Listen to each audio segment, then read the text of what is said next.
Our guest today is George Dunn. George is the CEO of CRE8 Independent Consultants, an innovative consultancy focused on helping organizations plan and implement strategies for digital transformation, information governance, and digital process improvement.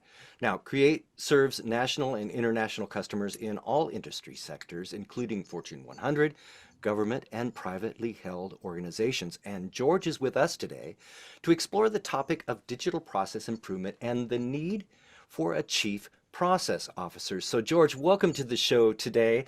Now, look, we've all heard of chief executive officers, chief technology officers, and so forth, but what is a chief process officer? Well, thanks, Kevin. First of all, thanks for inviting me to join you today. And it's my pleasure to address this very important topic.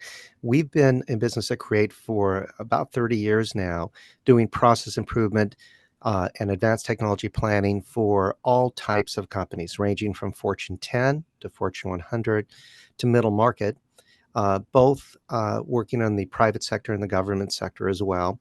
And in that role, we must have done at least 300 projects. And what we see again and again is one of the reasons that we're brought in is there are significant process issues in organizations. It could be a letter from the regulator. It could be a safety issue. It could be that people are having heart attacks just trying to get their work done. And one of the core reasons we find that this happens is there's no continuity in an organization when it gets to the point of process improvement. And without that continuity and focus, organizations are putting out fires, and that's when they get in trouble with the press, with their shareholders. And we've been there to help them as independent consultants, but we're seeing a broader need for organizations today.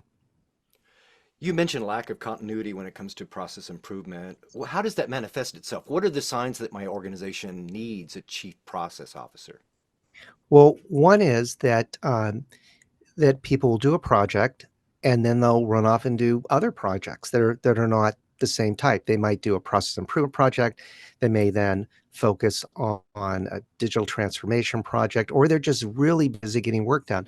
I mean, Kevin, one of the challenges organizations have is that the chiefs right now, they're pretty busy. The CTO is busy managing platforms, especially getting things to the cloud, security. The CFO's busy with the books and setting up financing. And the chiefs today don't really have the expertise that it takes. Just like you need to be a CPA or a finance person to be a CFO, you need to be a hardcore process person to be a chief process officer. And so this lack of continuity ends up with fires occurring every 3 to 4 years in an organization, and they're big problems. Plus, Kevin, there's missed opportunities out there in terms of all kinds of processes. Some it might just require a subtle change to help the employees get along better.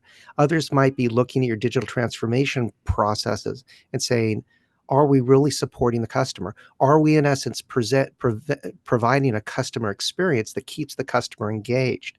So with all these things going on with companies today, we find there's a lack of focus. The signs are there's a crisis and then there's another crisis, and people act surprised. Like, why, how can this be happening again? Well, it's the process.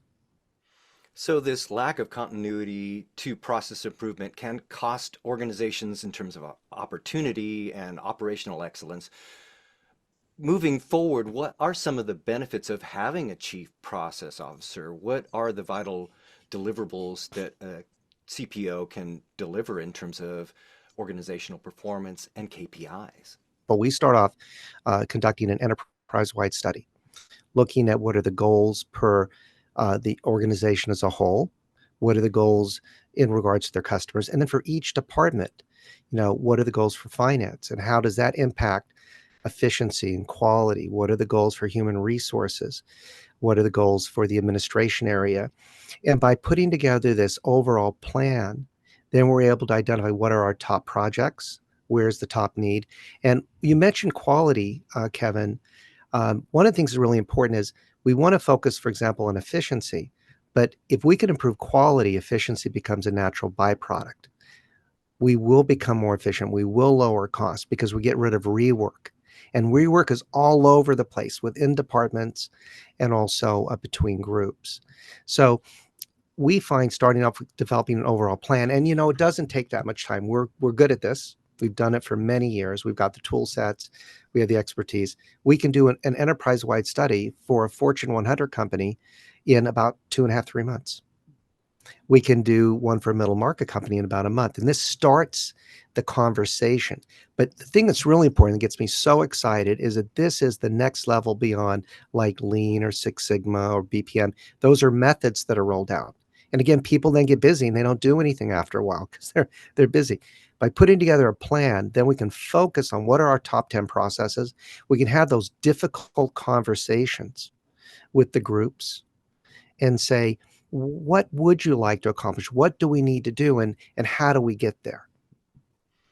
We are here today with George Dunn, CEO of CRE8 Independent Consultants, a consultancy that helps organizations design and implement strategies for digital transformation, information governance, and digital process improvement. And indeed, George is with us today to talk about the rising need for a chief process officer.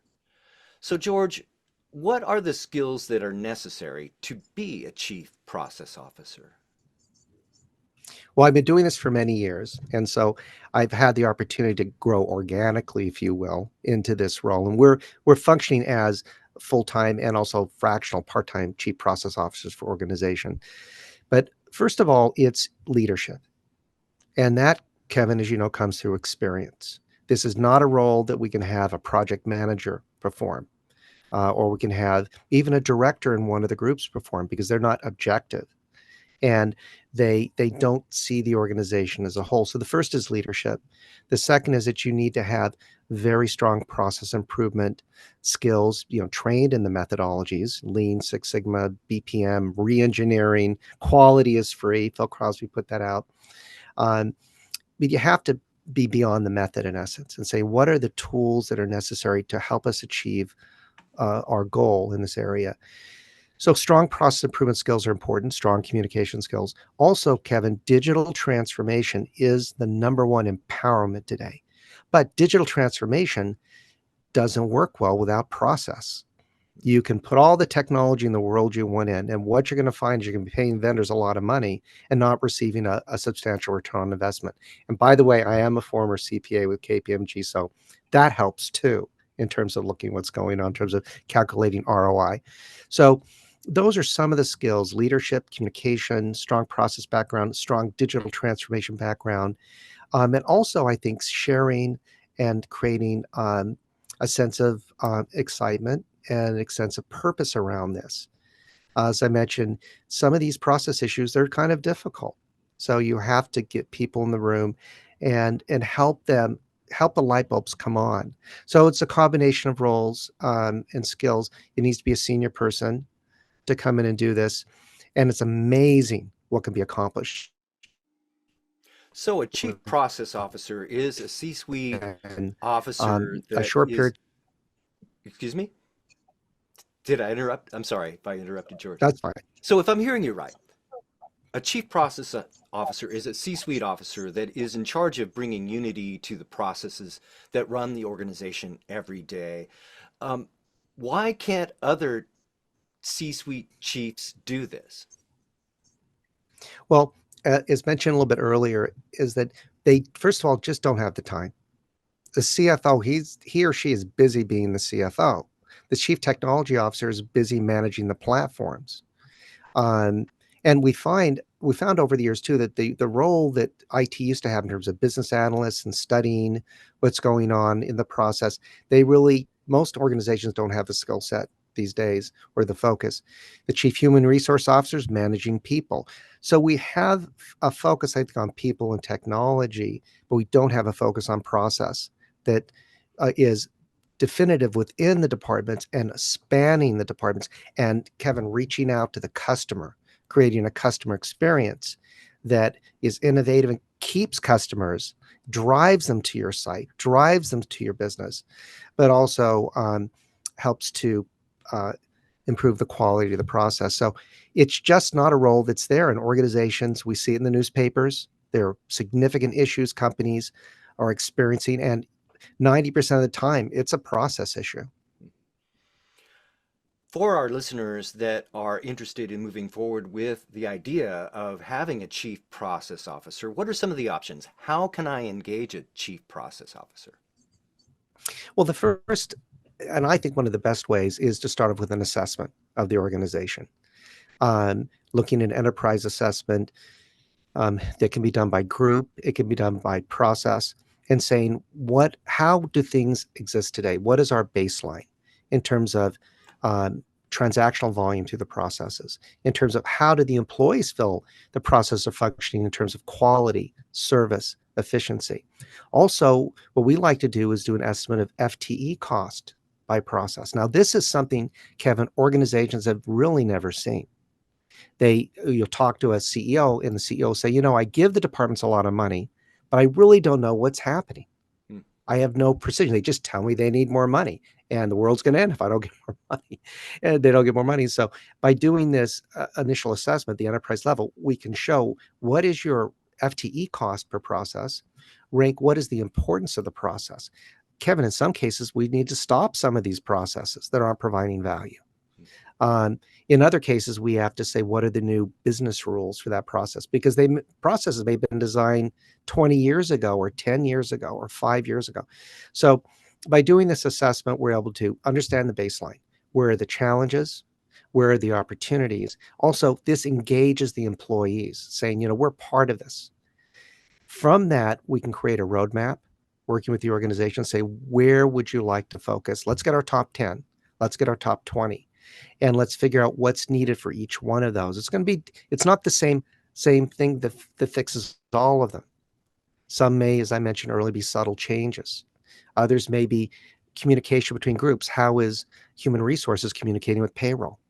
How are operational groups communicating with finance? How's finance communicating with the customer? Looking at those in between processes. So we work that list. And then, Kevin, the most important thing is say, how can we clean up the process first? Let's clean it up, simplify it. Then how can we use technology to supercharge it and really automate it? This is a process that we've learned over the past 30 years works extremely well. That's why companies reach out to us all the time.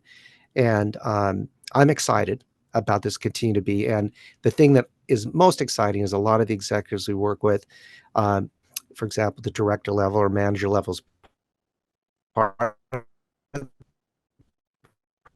projects, over the years, they get promoted. If we can build that skill set in an organization, we are building towards the future. So it's not just helping the organization, but it's helping the employees and also getting this new realization of how do we create the organization of the future that works. Our guest today is George Dunn, CEO of CRE8 Independent Consultants, and George is with us talking about the rising need for a chief process officer. Now, George, tell us how CRE8 can help. You bet. Well, we're an independent consultancy, and that's really important. When I started this company years ago, I made that decision because what I found in terms of digital transformation, there was no one in the front seat with the client.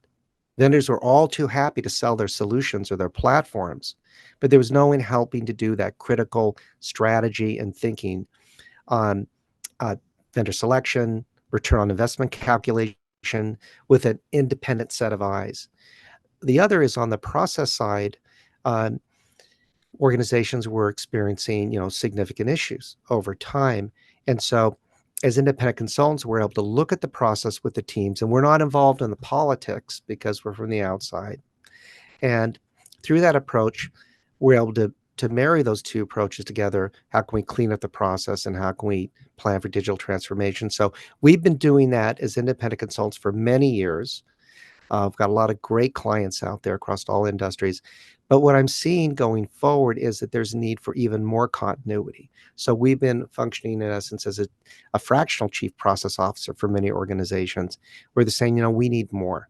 We need more continuity. And then we're also being asked to be, full-time chief process officers for companies. And we have staff that can do that as well. These people are hard to find. And so we're happy to provide them. And so that's what we've been doing in the past, and that's where we're seeing the future going is more continuity. And where can folks go to learn more? You bet. Well, happy to talk to them. Our website is, as you can see on the screen, it's create, easy to spell, CRE the number eight. So CRE the number eight, INC short for incorporated.com. So CRE the number eight, INC.com. You know, click on the site, you'll see our phone number. We do take phone calls. Um, our email, our form, whatever, however you'd like to contact us, and we'll put together a free briefing for your organization. We'll hear what's going on today. That's on our nickel. We're happy to do it. Happy to help scope out what something like this might look like, and um, and then continue with the conversation if it makes sense, if we can be of help. All right, George, it has been great speaking with you today. We're almost out of time, but before I let you go, one last question.